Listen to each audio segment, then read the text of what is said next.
ආයිබෝවන් මගේ ආදරණීය දුවලා පුතාලා හැමෝටම අදත් පුතේ ඔයාලා හැමෝම එකතු වෙලා ඉන්නේ Grogus Life SM YouTube නාලිකාවත් එක්ක. මං අද ඔයාලත් එක්ක පුතේ කතා කරන්නේ අලුත් පාඩමක්. මීට කලින් මං ඔයාලත් එක්ක ඉන්දියාවේ ප්‍රචලිත නර්තන සම්ප්‍රදායන් 4ක් ගැන කතා කළා පුතේ. ඒකේ පළවෙනි නර්තන සම්ප්‍රදාය ගැන අපි පාඩමක් කළා. අද අපි කතා කරන්නේ දරුවෝ ඒකේ දෙවනි නර්තන සම්ප්‍රදාය ගැන. ඒ කියන්නේ පුතේ කතක් නර්තන සම්ප්‍රදාය ගැන. පාඩම පටන් ගන්න කලින්ම මම ඔයාලට කියන්නේ පුතේ වැදගත් වෙන පුංචි හරි පණිවිඩයක් තියෙනවා නම් ඒක නෝට් එකක් දාගන්න. හරි දරුවෝ. අපි එහෙනම් අපේ පාඩමට දැන් යන්. පුතේ අපි ඉන්දියාවේ නර්තන සම්ප්‍රදායන් වන ප්‍රධාන නර්තන සම්ප්‍රදායන් 4ක් ගැන කතා කරනවා. එනම් භරත, කතක්, කතකලි, මණිපුරි. අපි අද කතා කරන්නේ දෙවනි නර්තන සම්ප්‍රදාය ගැන. කතක් නර්තන සම්ප්‍රදාය. උතුරු ඉන්දියාවේ පාරම්පරිකව පැවතෙන ශාස්ත්‍රීය නර්තන සම්ප්‍රදායක් තමයි පුතේ කතක් කියන්නේ. කතක යන සංස්කෘතික නාමයෙන් තමයි පුතේ මේක සෑදිලා තියෙන්නේ. නර්තනය මාධ්‍ය කරගෙන මුද්‍රා භාවිතා කරමින්ද තාල රිද්මානුව අංග ප්‍රත්‍යංග උපයෝගී කරගනිමින්ද භාව ප්‍රකාශනය සහිතව රහිතව කතාවක් රඟ දැක්වීම කතක් නර්තන සම්ප්‍රදායේ පුතේ ප්‍රධානම ලක්ෂණය වෙනවා.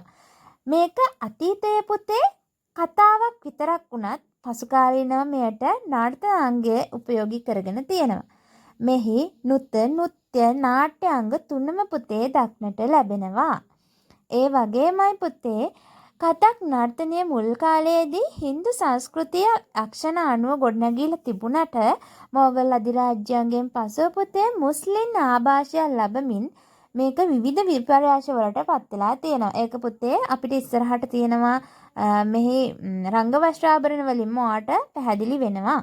මේ අනුව ආගමික හා සංස්කෘතික ලක්ෂණ වලට අනුව කතක් නර්තනය ගොඩනැගී තියෙනවා පුතේ. ඒ වගේම ස්ත්‍රී පුරුෂ දෙපාර්ශ්වයේම පුතේ මේක රංග දක්වනවා. පවතින ප්‍රදේශ විදිහට පුතේ මේ උත්තර ಭಾರತೀಯ නර්තන සම්ප්‍රදායක් වෙන නිසා මහාරාෂ්ට්‍රය, ගුජරාට්, රාජස්ථාන්, දිල්ලි, ලක්නව් ප්‍රදේශවල තමයි පුතේ මේක වැඩි වශයෙන් ව්‍යාප්ත වෙලා තියෙන්නේ. ඒ වගේමයි දරුවෝ මම දැන් ඉස්සරහට ඔයාලට පෙන්නන්නම් ඒකේ සිටියම මොන වගේද කියලා. මේ තමයි පුතේ කතක් ප්‍රචලිත ප්‍රදේශ.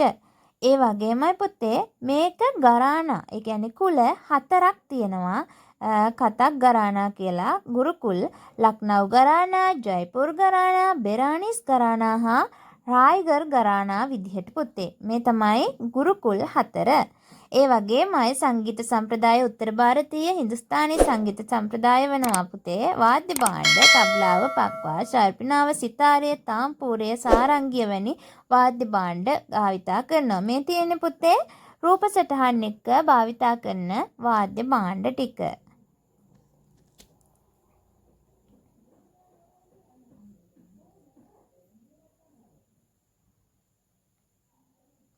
හරි පුතේ අපි ඊළඟට බලමු රංග වස්ත්‍රාභරණ. මම මෙතන අරන් තියෙන්නේ පුතේ කාන්තාවකගේ රංග වස්ත්‍රාභරණ විතරයි. මේ තමයි සම්පූර්ණ කාන්තාවක් කතක් නර්තනයේ යෙදෙනකොට පාවිච්චි කරන රංග වස්ත්‍රාභරණ පුතේ.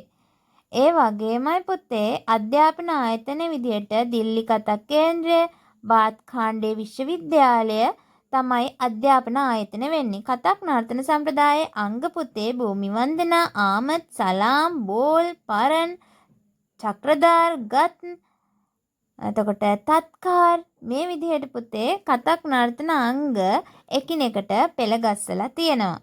ඒ වගේමයි පුතේ මේ නර්තන සම්ප්‍රදාය දායකෝ ශිල්පීන් නවාබ් වජීබ් අලීෂා, අච්චන් මහරජ්, බිර්ජු මහරජ් වැනි අය තමයි. මේ තමයි පුතේ කතක් නර්තන සම්ප්‍රදාය අද පවතින මේ තත්ත්වයට ගෙන ඒමට මූලික පදනම වෙලා තියෙන්නේ. ඒ වගේමයි පුතේ අද වෙනකොට කතක් නර්තන සම්ප්‍රදාය හැදෑරීමට ඉන්දියාවේ වගේම වෙනත් රටවලද විවිධ ආයතන ස්ථාපිත වෙලා තියෙනවා.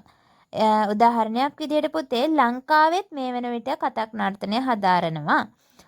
ඉතින් දරුවනේ අද පාඩමින් මම මෙතනින් නතර වෙනවා. ඒ වගේමයි පුතේ මේ පාඩම 9 10 ශ්‍රේණියේ දරුවන්ට තමයි ගොඩාක්ම වැදගත් වෙන්නේ.